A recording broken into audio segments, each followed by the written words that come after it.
Welcome in. Thank you so much for joining us on the CCA California podcast. Good to be with you another week. My name's Chris alongside my good friend, Tony Bangos. Tony, how are you? Good. I'm back. You're back. We're back. Yeah, it's good. Other than, Darren, who hasn't been here for... Who? Yeah, exactly. Who? But yeah, it's good to be back. We're super stoked. We've got a great guest this week. But first, a message from our friends at Fishing Syndicate. Here at CCA, we are syndicated. Fishing Syndicate offers one of the best lineups of premium fishing rods designed, prepared, and built by fishermen for anglers of all ages. That's you. The FS passion shows in each one of their quality products. They design and build quality products that meet and exceed the desires and demands of all anglers, which provide maximum strength, confidence, and long-term reliability while you're out fishing. From trout to cow bluefin tuna, there's an FS rod that'll meet your needs at a very affordable price. Don't forget, custom orders, they're available too. Visit fishingsyndicate.com to check out the lineup or visit the shop in La Habra Tuesdays through Saturdays. And don't forget to grab some FS swag as well. Get syndicated. Thank you, Tony. And without further ado, good friend of mine, Morgan Promnitz. Morgan, welcome to the podcast, man. How are you? I'm doing well. Just got off a long day at work.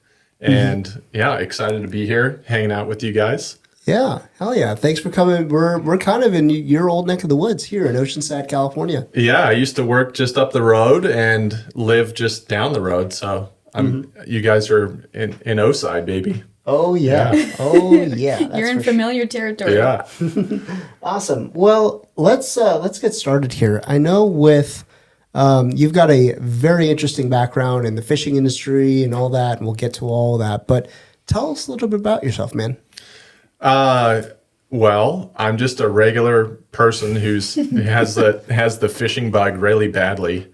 Join the club. Yeah, I warned my wife. I was like, "Look, I fish," and I was like, "Your first date, just full disclaimer." I was like, fish. "Yeah, when the fish are biting, there could be problems." So, and she's been very supportive. But yeah, I grew up in South Africa, and then I moved here when I was just about to turn 15 years old. And I grew up rock and surf fishing there. Like both my grandfathers were fishermen. One of them fished off of ski boats, and the other one was rock and surf. And the surf fishing there is really, really good. There's some big fish and different kinds of species you can catch in South Africa. And we used to take like a summer vacation with the whole family every summer and fish for like 2 weeks straight and just get abalone and mussels and cockles and And anyway, so then we moved here, and I had no idea what you could catch here or anything. And I went into a local fish and tackle store that's not around anymore, Blue Water Tackle in Solana Beach, and asked him how to catch fish. And so I started surf fishing for corbina and surf perch and spotfin croakers and stuff. And then after we got our green card, I could work. And so I started working at the tackle shop. And I think I was there for probably 5 years or something like that, 5 or 6 years through college and stuff. And then I also started a kayak guiding business. So I guided kayak fishing in La Jolla and San Diego Bay and North County, San Diego for almost 4 years, and hooked up with Ron Lane at Fast Lane Sailing and Kayaking. And he got me onto Hobie kayaks with the Mirage Drive pedal system. And then I graduated college, and I studied a really silly, I had a degree in accounting, accounting. And yeah. And that's silly? Yeah, I can think of a couple of silly majors that exist right now, other than accounting. Yeah, for sure. No, for me, it was like the thought of, I had like a year left in my degree, and I was like, do I really want to sit in front of a computer and like do taxes and stuff? And I just couldn't, stand the thought of it. So I spoke to Ron, and he got me a job at Hobie as a sales associate, and kayak fishing was just starting to... By the way, which school did you go to? I went to Miracosta College for 2 years, and then I went to San Diego State. Ooh. Except I lived in Oceanside, and I drove to San Diego State 4 times a week. Oh, that's brutal. Yeah. So anyways, Hey, SDSU won today, their first game. Did they? Yep. Nice. March Madness, baby. Awesome. Yep. Yeah. So it was. Tony's shaking her head. I'm shaking my head. Where did you go to school, Tony? I went to Long Beach State. Okay.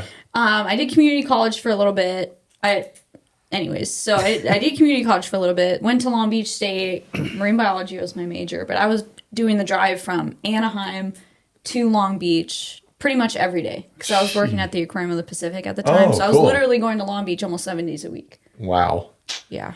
And I assume you're an Aztec, Yep. Chris? SDSU. Nice. What year did you graduate? That was I can't even remember. 2013. Okay. So I'm a little older than you guys. Yeah. Man, I am getting old. Yeah. Oh, that's all good. But yeah, so I, discovered kayak fishing. I think like one of the pulls for me to get into kayak fishing was I didn't have a lot of money, and I found out that there were bigger fish like calico bass and bonito and yellowtail and white sea bass later on, and halibut and all that good stuff out further. So ended up buying a cheap used paddle kayak and started going out. And my first time to La Jolla, I caught a nice 20-pound yellowtail. Oh, that'll spoil you. Yeah, kind of the bug bit me really hard. Yeah. And then once one of my friends twisted my arm to try a pedal drive kayak, I used it for a few minutes and I was like, oh my gosh, this is a game changer because, your hands are free and you can just really focus on holding your position and working a lure properly. And they were quiet and stealthy. Like when we had a lot of kelp in the, I don't know, I guess like early 2000s onwards, it was like if you went out kayak fishing for white sea bass between February and August, I could almost guarantee you would get a bite from a white sea bass. Some days it was like you would hook 5 or 8, and then kind of things have changed the last 10 years with the bluefin moving in and the coastal stuff, but they're still around. So yeah, and then I bought a boat. I got a 14-foot Livingston from my buddy Ryan. And I had that for like 3 or 4 years, which was a good learner boat because I had never driven a boat in my life before. And then I got it. Now I have a 21-foot center console. Okay. So I've had that for like 4 or 5 years. So the kayak fishing I do is mostly like lake fishing for bass. And then most of the ocean stuff, I just take the boat now. Where do you like fish? Lake Hodges, El Cap, San Vicente Reservoir, and then I love going to Lake Barrett when the season opens. That's always super fun. So, I probably get out there maybe like 8 or 10 times a year on the kayak. But there are still certain techniques in the ocean where I feel like a kayak's actually advantageous to catch fish. Yeah. Like for example, if the yellows are spawning and they're just kind of suspending up on the surface, you can sneak up on them and pitch a bait out to them. Or if you're fishing white sea bass, like inside the kelp, you're really quiet. You can pedal around with a fish finder and see them and drop a bait right on their heads. And it's not like you're coming in there with an outboard or a trolling motor, and just you can get the kayak into places that you can't. That you can get a boat in there, but you have to worry about more. Like with a kayak, you can tie your rods down and go right into the surf zone, and if you get toppled, you'll be fine. Mm-hmm. But you're not going to topple a $50,000 boat or something. Yeah. So.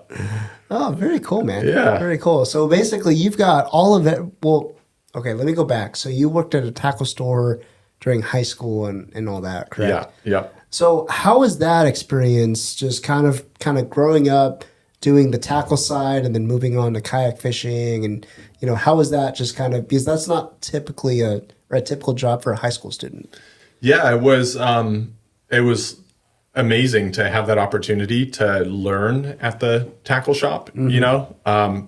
I've probably done put line on tens of thousands of reels, and I had to tie an Albright knot and a bimini twist like 100 times before my boss let me tie it for customers. Yeah. And then just, people would come in and they would have a fish in the back of their truck, and they'd be like, oh, can I weigh this yellowtail? Like I weighed 3 yellowtail over 50 pounds out of La Jolla for anglers in Solana Beach. And there were fish that, you know, people would bring in off Swamis or off of like Seaside in Cardiff. And so I'd kind of get fresh dope on like what was happening. You know, two guys would come in and each have a white sea bass, and I'd go, oh, what happened? They were like, oh, there was just a giant bird school off Cardiff, and we paddled out there, trolled mackerel, and we caught sea bass and hit it in. So the next day I'd be like, I know what I'm doing. Yeah. You know? Yeah. So it was cool to be just like enthralled in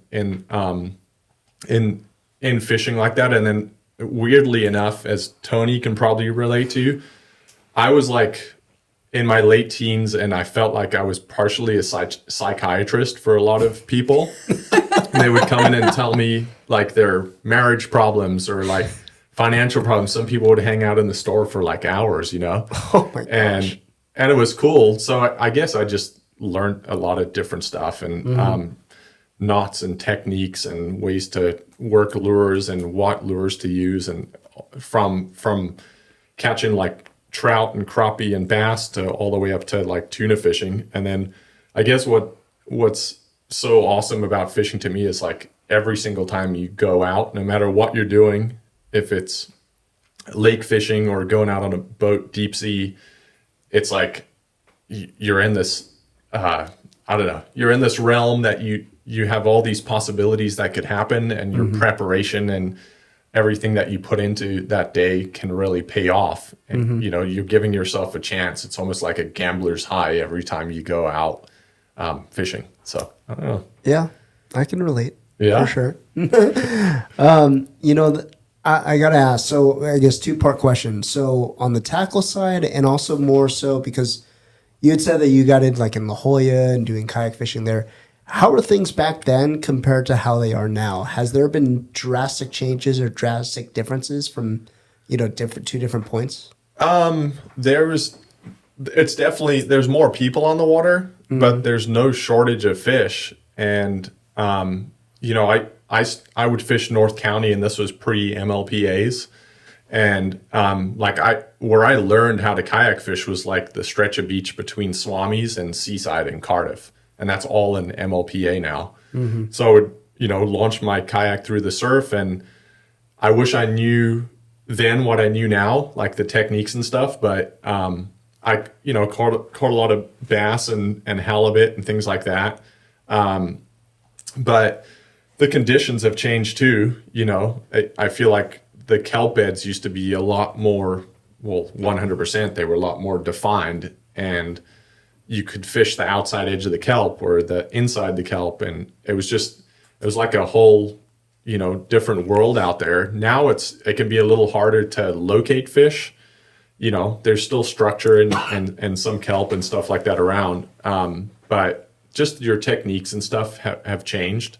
And also, you know, back when I started, you would post on like a forum, like, hey, I caught a yellowtail, awesome. And now it's like, if I catch something, I usually don't, I try not to say anything, because the original social media. Yeah. I definitely will post stuff, but it's, if you have a lot of friends that fish the same area, they're like, dude, why'd you do that? You know, now there's like 50 people out here on Saturday, whereas we put in the time over the winter or whatever to like, we got skunked the last 3 times, and finally the fish showed up, and we have them dialed in now, and now you just blew it out of the water. So I don't know. I used to be a lot more like open to just telling everyone, and now it's kind of like, well, if you do that, there's going to be a lot of people out there. So, and that's kind of the downside too of like this industry. Maybe not so much the industry, but like when you were saying getting all this information from people in the tackle store, people weighing their fish, you know, the fishing community, I genuinely believe, everybody wants everybody to catch fish, right? And so you get all these different stories and tackle tips from people, and that worked, or maybe it didn't work in that condition. But, you know, I was watching a bunch of surf fishing videos because now I have time. I get to search. Benji K? Yeah. Oh yeah. Oh yeah. So I was watching some of his videos, and it's funny looking in the comments because I want to learn, but I also want to go out there and put the time in myself. Yeah. And take the knowledge that I've gained from these videos and put it to work. But you'll notice in the comments everyone's saying, "Oh, where did you fish here? Where was this?" And no one wants to say anything because of what you just said. You have to put in the time and the effort, and you have to put some time out on the water and kind of figure it out yourself. Yeah, like the whole Bluefin thing, like I probably ran out to San Clemente Island on my boat and like fumbled with a kite and and like those pink helium balloon things from Party City. The party ones. And like for 2 years, I mean, there were times me and my dad were out there and we had them all around the boat and we were like cursing out because our flyer was up in the sky or like so I've definitely like paid my dues with that kind of stuff. And then it's like, I know everyone works and like we all don't have a lot of time, and it's like, oh yeah, Chris, like go to this spot, they're biting, but so many people are doing it nowadays. It's kind of like, well, you do have to put in your own time. Like I just surf fished, was it last night? No, maybe the night before with my buddy Brian, and we went and tried a completely new spot that I've never even fished before. We were trying for halibut.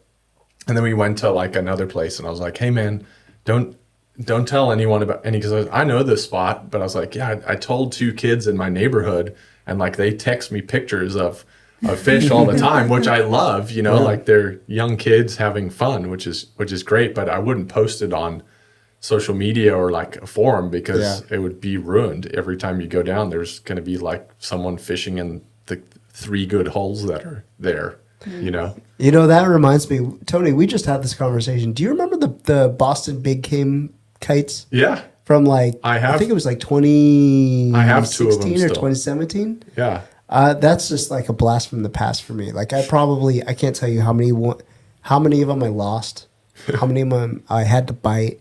Then also those like pink, like party helium tanks before the, professional ones and all that.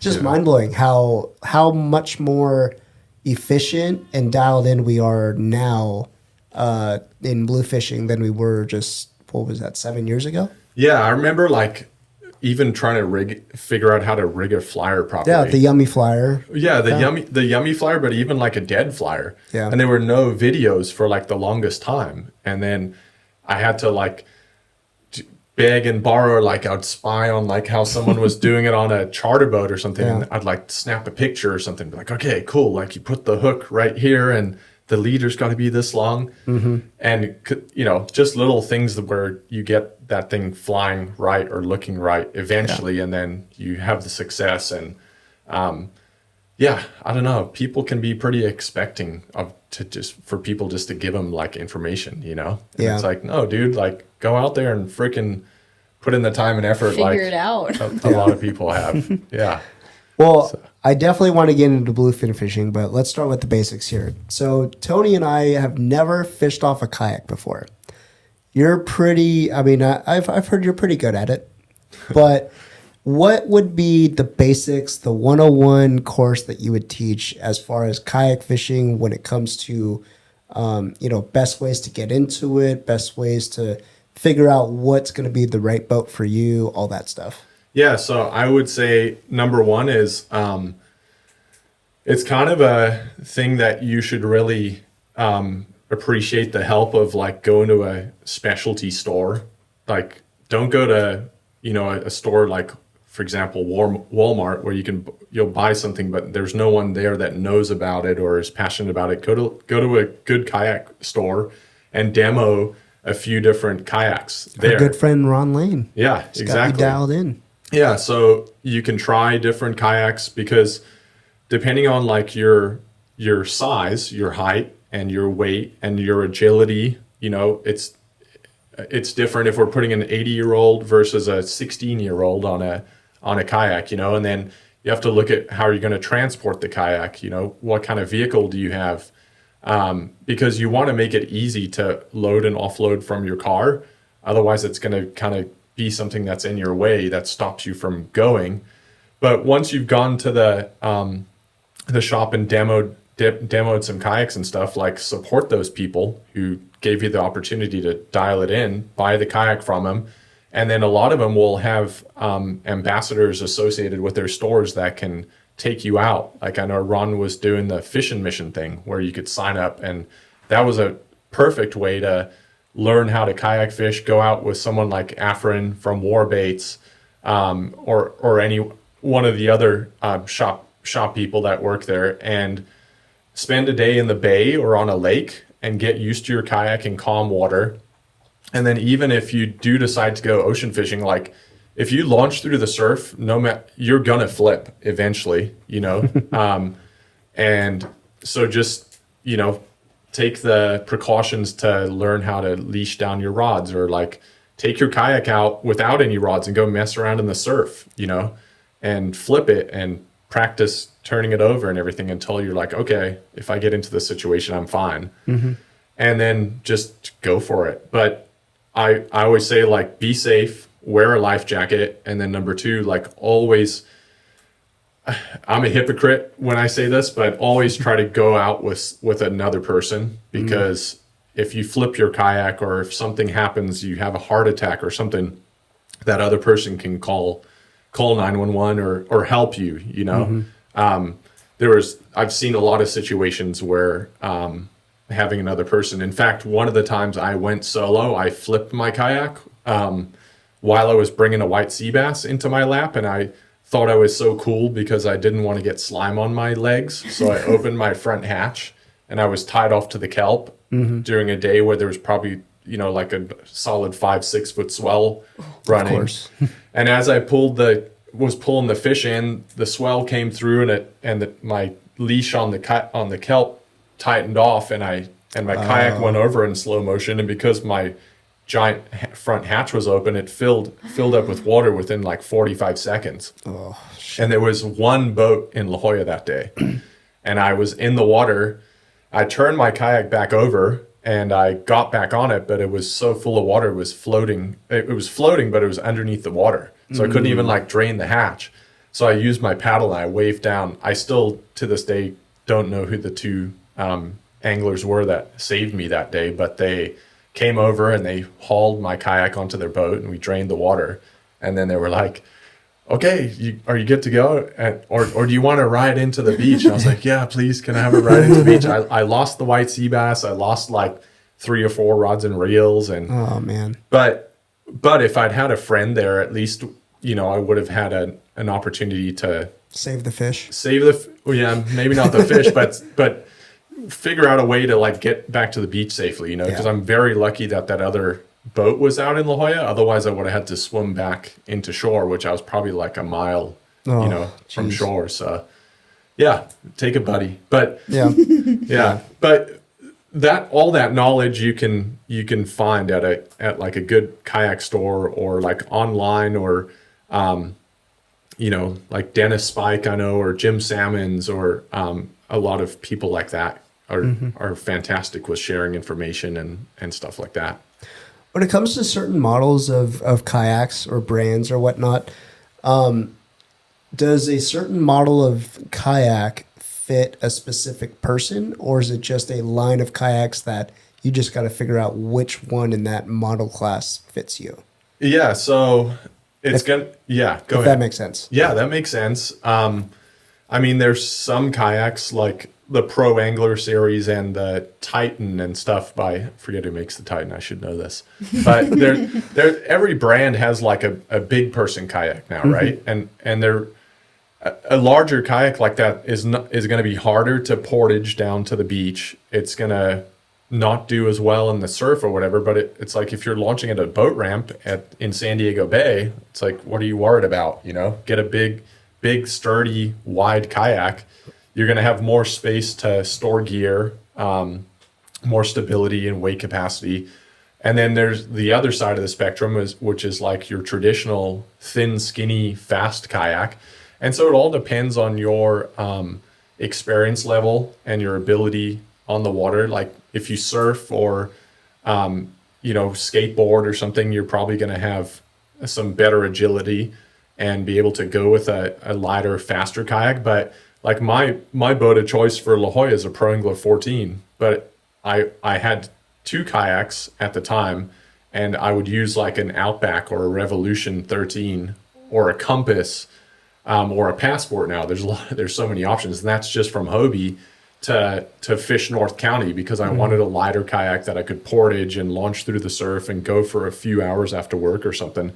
So it's going to depend on your comfort level, your size, and then what you're trying to do with it. You know, like a big sturdy kayak that allows you to stand up and fish could be advantageous for bass fishing, like working a jerkbait properly, or and then like pedals, if you fish in an area where there's current, like if you fish on a paddle kayak, you're going to cast out and you're going to start drifting, and your lure is going to, it's like working an iron, you know, when there's current, it's messing up the swimming action of the jig and you can't stay on the spot. So a paddle kayak might be really good for you to hold yourself in position and fish the area properly. So there's so many little nuances and advantages, but I would just say, like, if you're interested in getting into it, you know, be safe, you know, try out a few kayaks and just get after it. Go do it. It's so much fun. It's healthy for you. You know, there are motors that you can use now, and I've used them plenty to get from point A to point B. They're really nice, and they're also like another good safety aspect. But I also think less is more with kayak fishing. So kind of like keeping it simple, just less stuff to like rig up and go. It's like whatever you want to do. Yeah, that's what I like about it. So, and that's something I never thought of too. How it's not a one size fits all. You know, you need to get properly outfitted in a kayak. Because I surf and I snowboard. I've surfed for most of my life, and even thinking about the surfboard process, you know, when I first started, I thought, oh, I can just pick out a board, but that's not the case. Like the board picks you. It doesn't pick you. The board picks you. I don't know, whichever it is, but once you find the right match for you, it's a game changer. So now I can totally see how it would be applicable to finding the right kayak for you. Yeah, and it seems like the perfect kayak size is like that 12 to 14 foot range in length at least. And it's kind of like going back to surfing, you know, like a 7 foot egg or an 8 foot egg board is like everyone can ride that board for the most part, you know, and that's kind of the case with like that 12 to 14 foot range kayak. There's a lot of options out there. It's just kind of dialing in how much money you want to spend and what you want to do with it. Yeah. So one of these days, Tony, we'll go kayak fishing for the first time. If you guys want to go kayak fishing, I can try to take you kayak fishing for the first time. It's recorded. Yeah. So there's evidence now. Let's go. Yeah. If you guys want to do it, I'll take you. All right. The interest is there. Yeah. The interest is there. As long as the bluefin aren't biting that day. Well, that's a perfect segue to my next question. You've been doing quite a bit of bluefin fishing as of you know, the last couple of years or whatnot. How's that been all that? It's cool. I wish I didn't have to work. And well, it's really fun. I mean, you guys both know there's nothing better than like my favorite's foamer fishing, you know, just like naturally getting in the binoculars and like seeing the ocean erupting and pulling up, or that's my favorite thing to do is cast poppers at them. Whether there's been some cool situations where we've gotten ahead of breezers and stuff and like cast a popper ahead of them and watched fish in slow motion just come up like and just go and like eat the popper. And you're like, he doesn't even know I'm there, and you set the hook or whatever. And then other times it's complete mayhem, foaming, and you're just casting it in there and waiting for one to see it. But no, it's super addictive. And I was actually talking to a few friends about how we've neglected like inshore fishing so much the past few years, and how I kind of miss it, because every time I go bluefin fishing, it's like go to Costco and get ice, like get the fish bags, go get flyers, make sure you pack them in a cooler so that they're frozen. And it's an operation. Yeah, it's an operation. And then like sometimes drive like 70 miles out in your boat to because I'm a person that's like, if I hear that the fish are on the west end of Clemente, like that's where I'm going to go, Yeah. you know? And so, but I obviously like keep a very close eye on the weather, and I'll look for like a window of weather where it's good weather for a long time and try to go right in the middle of it. So I've been, knock on wood, pretty lucky not getting myself into too many hairy situations, but, oh, it's so much fun. And then last year in October, I was coming in from fishing yellowfin and stuff, and like I was in 300 feet of water outside of Oceanside Harbor, and there were yellowfin jumping out of the water in 300 feet of water, you know? And just don't tell me that. yeah, Don't tell. and like the bluefin, we caught him as shallow as like 50 feet of water in the last few years, you know? East like Coast fishing right there. just crazy. So it's kind of wild going out even kayak fishing nowadays in the ocean. You're like, maybe I should take a popper rod just in case, because like they've come into La Jolla several times the past few years, and you know, people on the solo skiffs and kayaks, and you just never know when the bluefin are going to show up. You're like, oh, the water's green and cold here, and it's really like, and then all of a sudden the bluefin show up, and you're like, why are they here? I don't know, but This they doesn't are. make sense. Yeah, but you could always run into them. And that's like, we're so lucky the last few years to have, well, it's not just a few years, but probably like 8 or 10 years now to have this fishery that's developed, and, you know, to be able to go out there. And another thing like that's been interesting too is like, you know, catching those really big ones. It's like, man, you catch one of those things and it's like, you pretty much have enough bluefin for the entire year. Like, what are you going to do with all that fish, you know?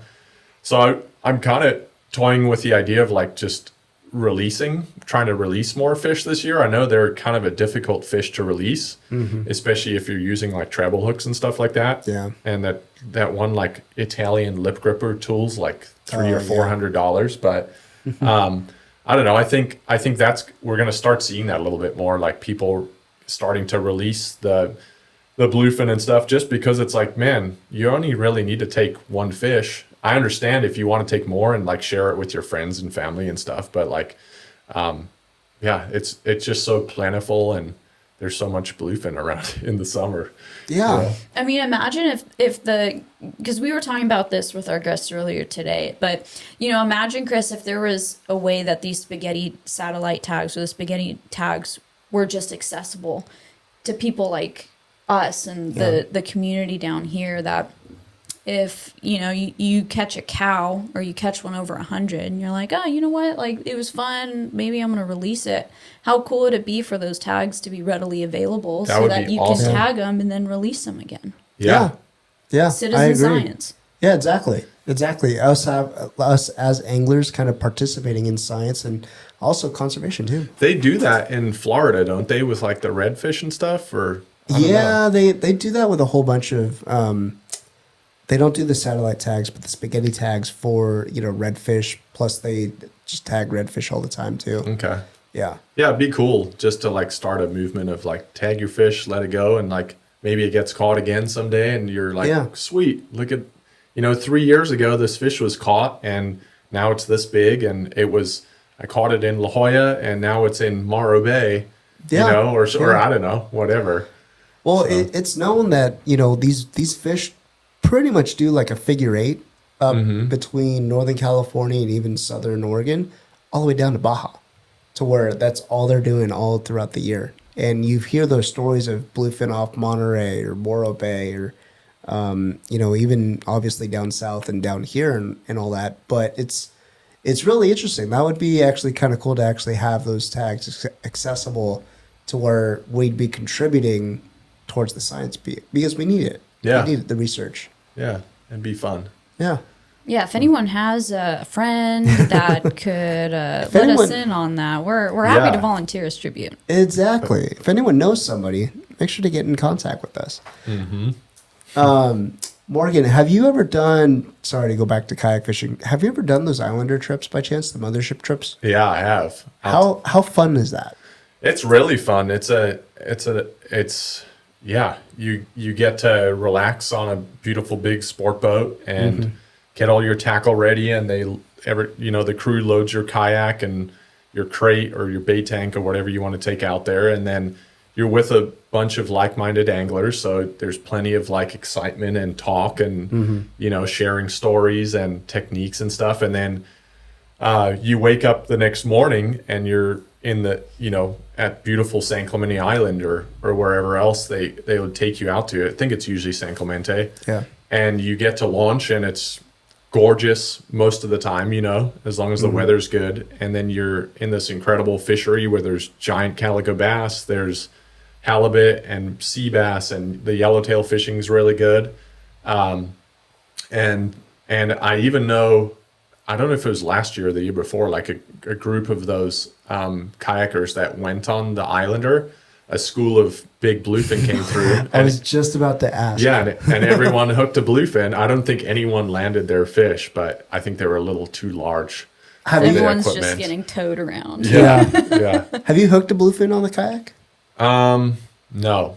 Do you have any desire to? Yeah. Oh, okay. Yeah. I was talking with my friend. His name's Lance Clinton. He lives in Costa Rica, and he's trying to come up here this August. And I've been talking to Ricky and Nate at BD Outdoors and trying to put together something where we can go out and I'm trying to think. No, I haven't caught bluefin. It's only been yellowfin out here, but we've dropped them off of skiffs out here and like run into little bird schools of yellowfin and caught them on poppers and stuff. But I would love to do that with bluefin, and then I would love to catch a really big one, like drop me off somewhere off San Clemente with I want a helium balloon and a flyer, and I'll just slow troll that thing and just kaboom. And then like the biggest thing that I've thought about with like a big fish, like say one over 150 pounds, is just how you're going to handle that landing portion of the end. And if I'm going to take the fish, like I don't know if gaffing it would be a good idea, probably like harpooning it, but I don't know if that's legal here or not. I don't know. We'll have to research that. That's a good question. But yeah, I would love to do that at some point. How is popper fishing on a kayak? It's amazing. Yeah. You're standing up. No, right? No, not always.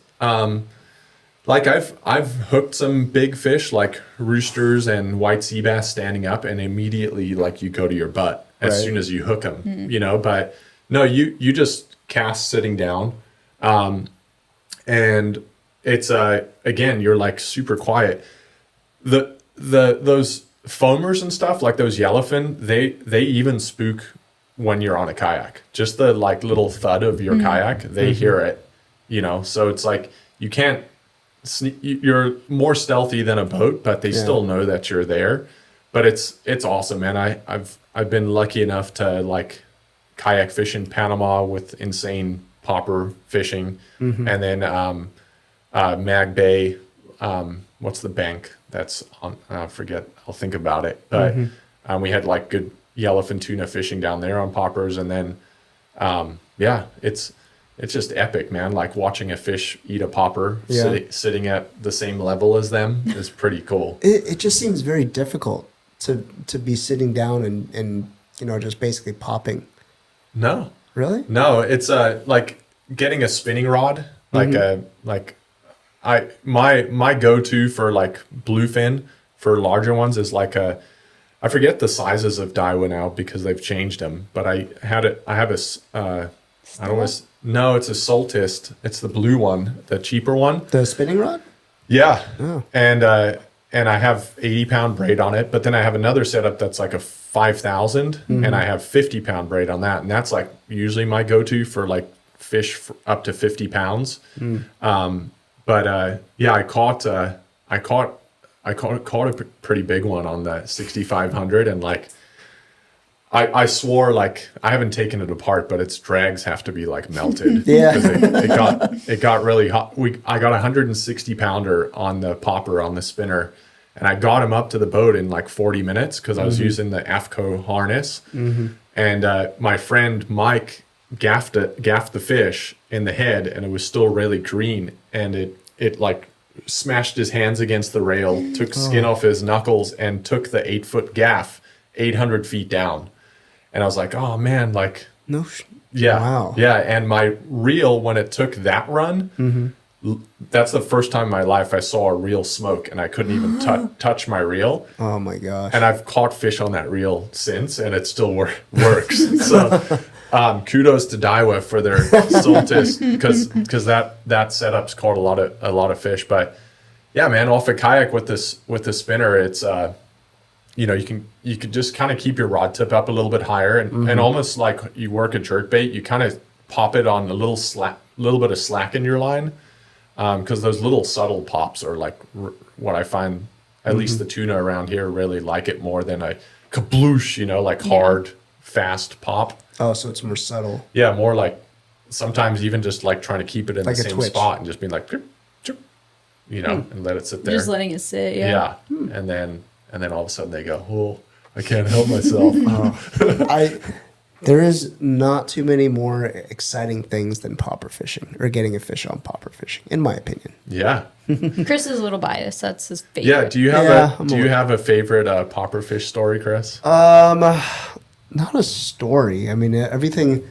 There's been a couple where just those wide open yellowfin bites, like in say early fall or late fall or whatnot, where everyone's having fun. And I come back from the charter boat days, and it's just that one opportunity where all the customers are beat, and now like the crew gets to fish, and me included and all that. And it's just basically me and my good friend Tim on the bow, and we were just basically like thrilled and ecstatic because we were just popper fishing on the bow and just having fun. And it didn't even matter if we even got the fish. Yeah. It was just awesome. Yeah. That's my favorite style of fishing.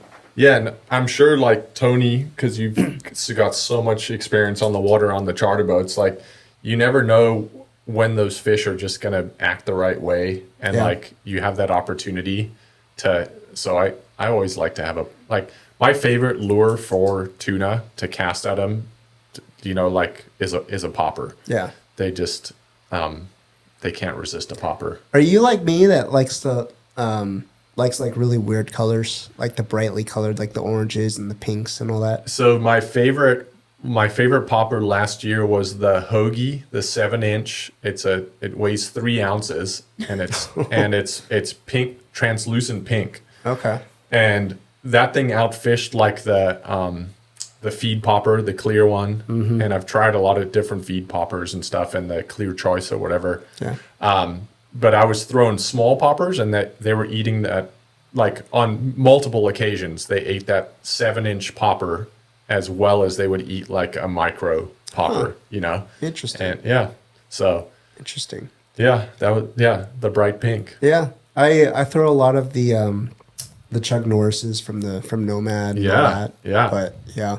Yeah, Man, it's Nomad exciting. makes some incredible baits. Yeah. Yeah, they do. Yeah, for sure. Well, this has been fun. Before we let you go, though, I've got to ask. We've got some mutual friends. Yeah. In Kevin Nakata and Howie Stretch. Yes. Now is your perfect opportunity to spill some dirt on either of them. Oof. Any good stories? Any embarrassing stories? Because that's what we're all about here on the podcast. Wow. Take your time. That's a loaded question. Well, one story immediately comes to mind with Kevin, and all I'm going to Be say extra is juicy with that guy. yeah I mean, I love those two guys like brothers. We worked together at Hobie, and we endured a lot of time where we worked our asses off, and we're sweating together, and like yeah. Anyways, but one time Kevin and a group of us went out at ICAST in Orlando, and Kev got his dance on, and man, he was on one that night, and I just loved seeing Kevin having so much fun, and I'm looking forward to someday where he comes out of the club as sweaty as he was that night, with his shirt unbuttoned, walking around all proud of himself at like 2 a.m. in the morning. So, yeah. And then Howie, I have a funny story with Howie. It's not really dirt, but last year, Howie and I did a 2-day trip on my skiff, and we were like, it's the first time I've done like that long of a trip on my 2 days on a skiff. Yeah. Well, we were like, dude, we need to go fishing. We're not fishing enough, And like every time we go bluefin fishing, if we run out far, it's like, okay, we'll fish till dark. So it's like 8 o'clock. And then it's like, okay, now we're going to run 4.5 hours home in my boat. That only goes like, I drive faster than I should at night. And I want to stop doing that. Yeah. So I was like, dude, let's just spend the night at Catalina.